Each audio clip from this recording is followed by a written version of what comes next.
তাই রাধে রাধে।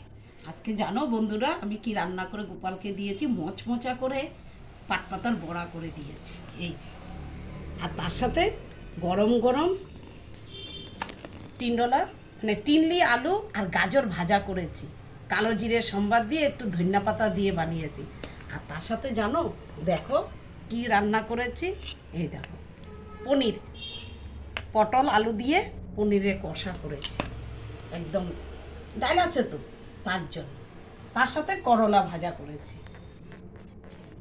আর এই দেখো কি ডাল জানো, ভেজ ডাল বানিয়েছি, ফুলকপি দিয়েছি আর তার সাথে গাজর দিয়েছি আর একটা ছোট্ট টমেটো দিয়েছি, এই যে শসা দিয়েছি। থালটা সাজিয়ে নিয়েছি, নিয়ে তোমাদের সাথে গোপালকে সেবা দিয়ে এই যে তোমাদের সাথে শেয়ার করলাম।